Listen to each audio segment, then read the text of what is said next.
Grande Plano. De Viseu para o Mundo e hoje de regresso a Viseu para falar com a Original TV, o secretário de Estado das Comunidades Portuguesas, José Cesário, vai falar-nos um pouco de si e do seu trabalho. Em primeiro lugar, queria agradecer-lhe o facto de ter aceitado o convite para a nossa entrevista e queria que se apresentasse, que nos dissesse quem é o Dr. Cesário. Pois, José Cesário, viziense, nascido e residente em Viseu, neste momento a exercer as funções de Secretário de Estado para as Comunidades Portuguesas e, há variadíssimos anos, deputado ou membro do Governo, deputado primeiro por Viseu e depois pelas comunidades portuguesas, mais especificamente por fora da Europa. Como é que se define esse trabalho que faz como deputado fora da Europa, pelo Círculo de Fora da Europa? Bom, como deputado, o que estava em causa era um trabalho de ligação, identificação de problemas e levá-los junto, quer da Assembleia da República, quer do próprio Poder Executivo. E havia também, evidentemente, uma função de fiscalização, de acompanhamento do Executivo. Neste momento as coisas mudaram, uma vez que neste momento estou num órgão executivo e eu estar no Governo, evidentemente tenho não apenas de identificar os problemas, mas tenho de tentar arranjar soluções para eles e, se possível, resolvê-los. Essa é a grande diferença relativamente entre estar no Parlamento e estar no Governo. Viaja muito. Qual é a percepção que tem, que os outros países têm de nós portugueses? É uma percepção que varia muito. Como deve imaginar, eu contacto fundamentalmente com os nossos compatriotas ou com pessoas de origem portuguesa, que têm, portanto, nacionalidade portuguesa, mas que já não nasceram em Portugal, que estão espalhados um pouco por todo o mundo. Tenho também contactos pontuais com responsáveis locais, governantes, autarcas, etc. Portugal é um país, de um modo geral, admirado. É um país que é admirado pela sua história, é admirado pelo facto de ser um país capaz de manter um nível de relações muito boas, excelentes até, com a generalidade dos países do mundo. É admirado pelo facto de conseguir dispor de personalidades que em várias áreas da vida pública desempenham funções, ocupam cargos ou que têm visibilidade a nível internacional, que de alguma forma faz com que a nossa imagem aumente muito, melhore muito.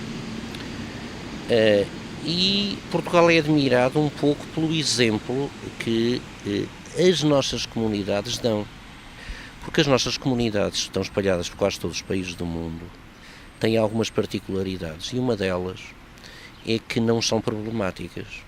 São comunidades que de um modo geral, não digo totalmente, mas de um modo geral, se integram, procuram fazer coisas e mesmo quando têm níveis de intervenção pública, quando está em causa a participação política, por exemplo, cívica, são comunidades que, de alguma forma, têm uma postura sempre muito construtiva.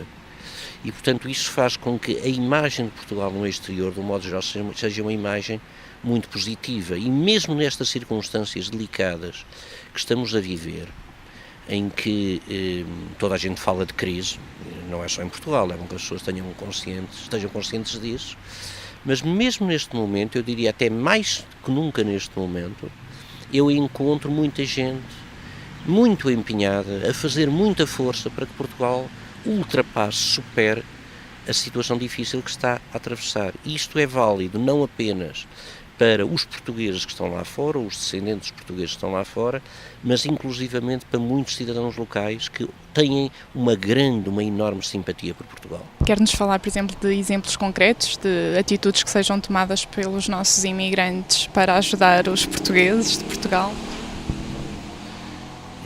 Há imensos exemplos, não é?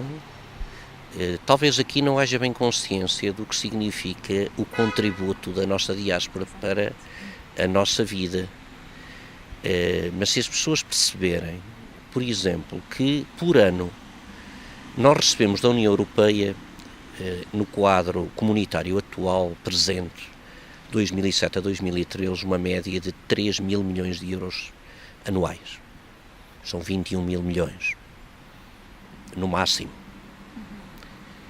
As remessas dos imigrantes neste ano devem aproximar-se dos 2.700 milhões de euros. E para além das remessas, que são remessas em divisas, há todo o contributo para a economia portuguesa que é evidente através do comércio, através do turismo, porque muitos dos turistas que nós temos cá, que são classificados como estrangeiros, não são efetivamente estrangeiros, são pessoas que entram, às vezes com outros passaportes, mas que são portugueses, ou têm origem portuguesa, o que significa apenas isto. A nossa diáspora contribui mais para Portugal, hoje em dia, do que, por exemplo, os fundos estruturais da União Europeia. Portanto, talvez algumas pessoas que infelizmente, eu diria não eram algumas, muitas pessoas, que deixaram de perceber isto, porque isto foi muito importante até os anos 80. Não é? A partir dos anos 80 criou-se em Portugal a sensação de que nós já não precisávamos de ninguém. Erradamente. Não é? Nós andamos há anos a dizer atenção a este setor.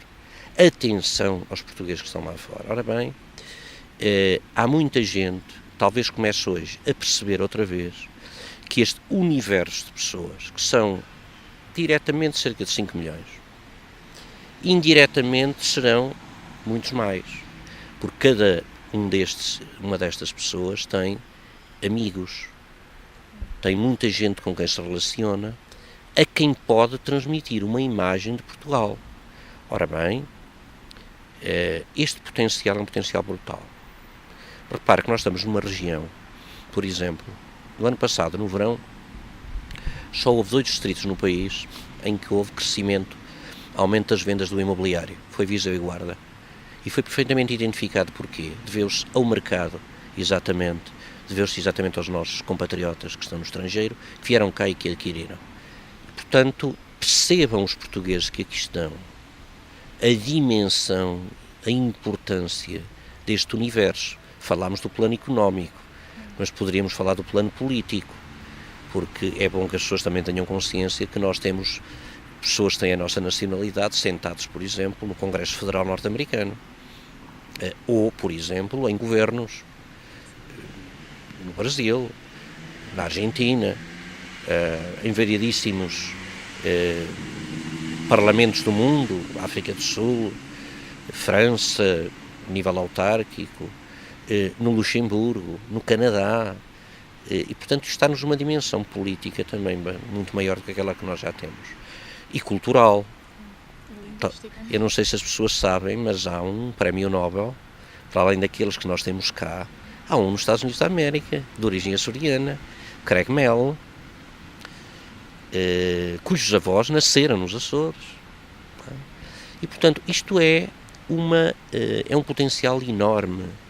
E portanto, aliás, deixe-me que lhe diga, esta é uma das razões, a dimensão da diáspora e a sua importância é uma das razões que determinam um grande otimismo que eu tenho relativamente ao futuro do nosso país.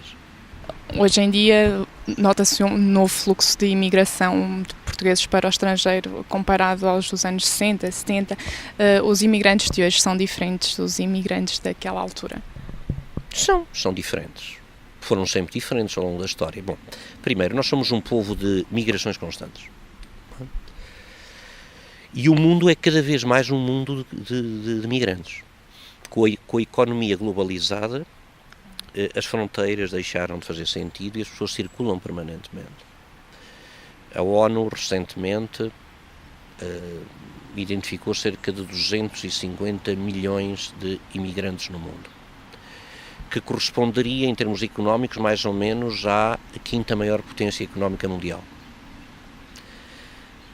E nós, ao longo da nossa história, somos dos melhores exemplos disto, desde os descobrimentos. Nós nos fomos fixando um pouco pelo mundo fora.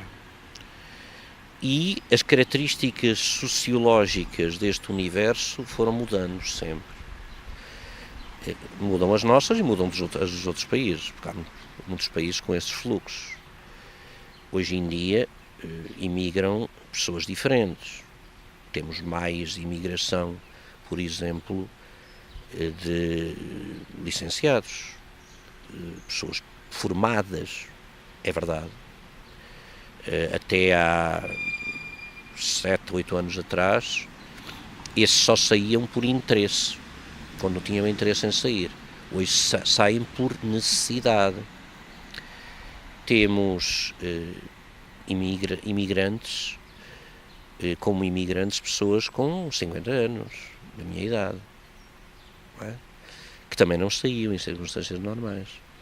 Tal como também temos um outro fenómeno, que é ver, por vezes, partir uma família inteira. Não é tão generalizado, mas há exemplos, e vários.